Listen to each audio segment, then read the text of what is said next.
Good morning. Le président, bonjour. Bien que ce ne soit pas le meilleur des matins, parce que la Chambre remarque la requête aux fins que le témoin 583 The defense for Mr. Bag.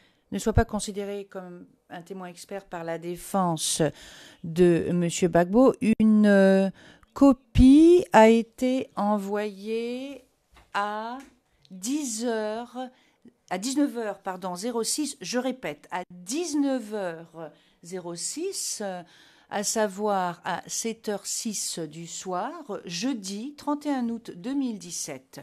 Le juge président constate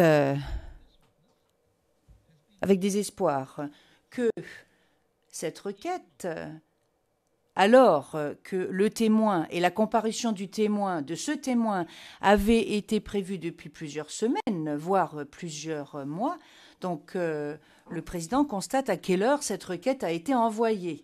Les parties avaient été informées, et ce depuis le 2 juin. Et au vu du fait que ce témoin, le témoin P583, est un fonctionnaire du bureau du procureur, sa comparution donc pouvait être prévue avec un préavis très très court, et en conséquence, les parties devaient être prêtes à commencer à poser leurs questions à tout moment. En dépit de cela, la Chambre a dû apprendre jeudi dernier que le témoin n'était pas disponible pour sa comparution ce jour-là, étant donné qu'il avait des plans de vacances, et nous avons dû donc, nous n'avons pas pu siéger cet après-midi-là. Pour ce qui est de la requête de la défense, le juge président la considère absolument inacceptable. Et étant donné que la défense de M. Gbagbo a tenu le silence au sujet du fait qu'il préparait cette requête, ils n'en ont pas pipé mot, alors qu'elle devait déjà se trouver dans une phase assez avancée. Et cette copie qui a été envoyée, non seulement a été envoyée bien au-delà des heures de travail de la Cour, mais également la veille d'un long week-end, puisque le 1er septembre, à savoir vendredi dernier, était un jour férié de la CPI. Donc, l'audience avait été prévue jeudi après-midi, elle n'a pas pu avoir lieu, et nous aurions pu justement utiliser l'après-midi de jeudi pour discuter de la requête. Et la Chambre aurait pu délibérer de cette requête avant le début de la déposition du témoin. Et cela, sans oublier le fait que la situation du témoin P583 mentionné dans la requête est connue de la défense depuis très très longtemps par les équipes de la défense.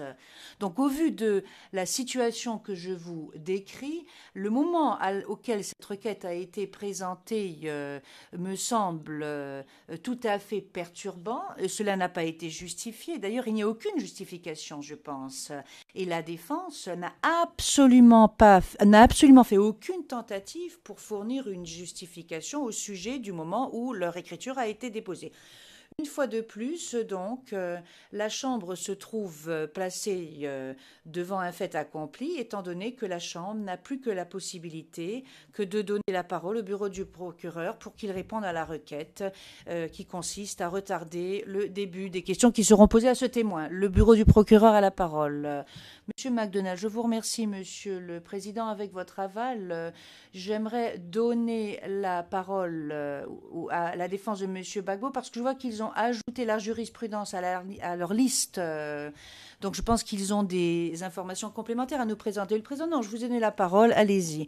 Monsieur McDonald, je pense effectivement qu'il est absolument fâcheux, ce qui se produit est absolument fâcheux. Et vous avez présenté des observations à ce sujet pour ce qui est d'une objection catégorique par rapport à cette requête. Elle est présentée beaucoup trop tard. Et par exemple, si la Chambre venait à envisager la requête, j'aimerais vous rappeler la décision dans l'affaire Katanga. Une suspension avait été rejeté et il s'agit d'une procédure ou d'un recours qui est beaucoup moins radical ou draconien et cela avait été rejeté d'emblée par la Chambre de première instance parce que la dite requête n'avait pas été présentée dans les temps requis.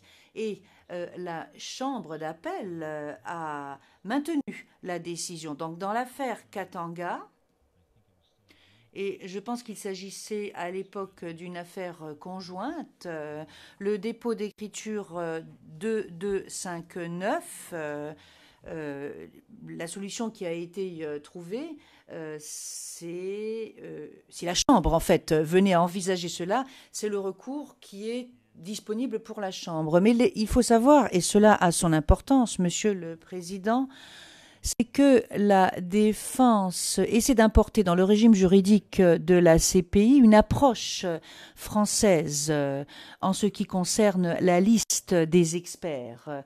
Et cette cour est une cour qui a son propre régime juridique. Alors certes, nous avons la norme 44 qui envisage de créer une liste d'experts. Alors ce que nous avançons, c'est que certes, il s'agit d'une norme qui a été adoptée dans le règlement de la Cour, mais il s'agit en fait d'une norme à dimension administrative, en ce sens qu'elle donne un accès à la Chambre, si elle le souhaite, à la Chambre de nommer des experts, et vous avez une liste qui peut être utile et qui transcende en quelque sorte les choix effectués par les parties. Et cela permet soit à l'accusation, soit à la défense de choisir, de les aider à choisir des experts lors de leurs enquêtes et lors de la préparation de leurs affaires, lorsqu'il s'agit de convoquer des experts. Alors cette institution a reconnu le modèle qui consiste à avoir une partie qui nomme une expert. Cela est également viable et c'est la raison pour laquelle j'avais envoyé à tout le monde la décision prise dans l'affaire Katanga et Djougoulo, qui est fondamentalement la même approche d'ailleurs, à savoir il s'agit d'un expert qui peut être utilisé alors que son nom ne figure pas sur cette liste. Et vous avez des exemples. Vous avez l'exemple de monsieur Eric Baka, qui est un membre de l'accusation. En l'occurrence, la Chambre a également nommé le sujet par rapport aux experts.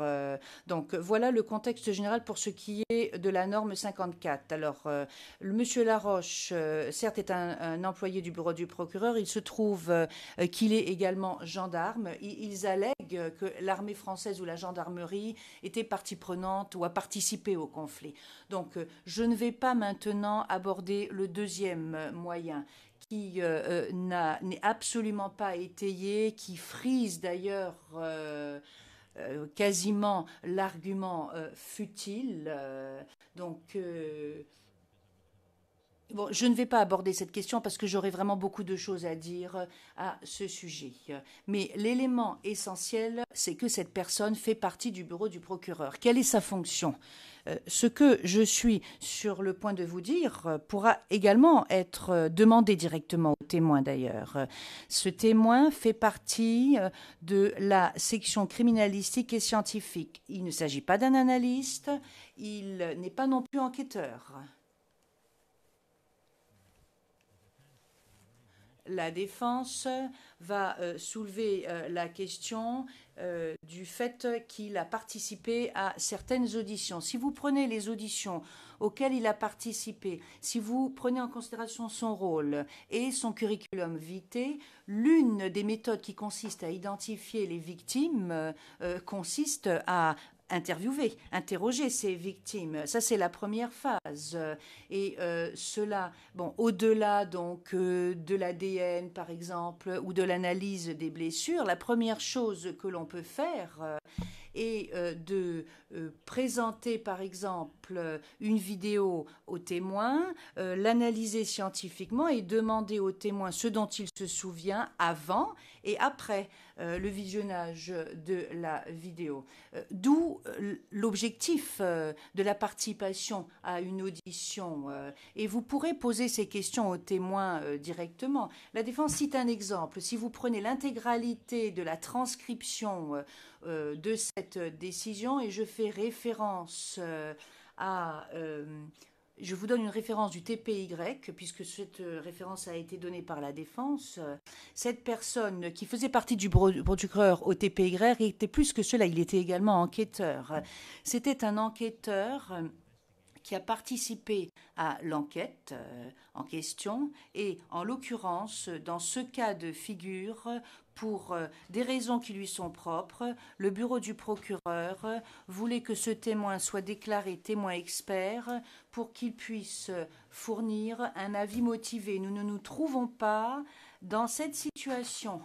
Et toujours au sujet de la même affaire, Monsieur le Président, Milutinovic, excusez-moi si je ne prononce pas correctement ce nom, parce que je n'ai pas le nom en face de moi, je parle un peu en me souvenant de ce que j'avais appris à ce sujet. Il faut savoir que M. Bacra et un autre expert de l'OTP, expert scientifique, avait été reconnu par la Chambre. Et je vous ai donné, Madame, Messieurs les juges, des exemples de décisions. Parce que la seule qui existe est la seule qui a été identifiée et reconnue par mon confrère. Mais nous avons d'autres exemples. Et ils expliquent que cette décision, M. Koo n'avait pas été reconnu à l'époque en tant qu'expert. Et dans ces décisions, ils indiquent quel est un domaine de compétence, un domaine d'expertise, ils le définissent. Et c'est important parce que nous nous trouvons dans le même régime. Au TPY également, indépendamment de la norme 44, la meilleure façon de mettre à l'épreuve toute partialité ou toute impartialité est de procéder à un contre-interrogatoire. Et dans le système français, ce n'est pas ainsi que les choses se passent. Un magistrat aura une liste et peut transcender, aller au-delà de la suggestion des parties. Tout ce qu'il doit faire, c'est justifier sa décision. Et lorsque il n'aime pas la teneur de l'expertise, il ne s'agit pas seulement de la teneur, mais ils ont la possibilité de présenter leur expertise. Donc la question d'un expert est tout à fait différente que l'on soit dans un système international ou un système de common law d'ailleurs. Et je dirais même plus. Dans le système français, si un officier de police tue un civil et est accusé de meurtre, c'est la gendarmerie en fait qui se chargera de l'enquête. Mais ils font partie du même ministère, du même département, du même ministère de l'Intérieur et cela ne pose aucun problème. Si les laboratoires gouvernementaux effectuent les enquêtes ou les enquêtes d'expertise criminalistique. Par conséquent, la requête présentée par la défense devra être rejetée. Ils auront la possibilité de poser toutes les questions qu'ils souhaitent à M. Xavier Laroche. En fait, tout revient à une question de poids à accorder. C'est une question de poids à accorder, en fait, à cela. Je vous remercie. Le Président, je vous remercie. Nous allons suspendre l'audience pour pouvoir délibérer à ce sujet.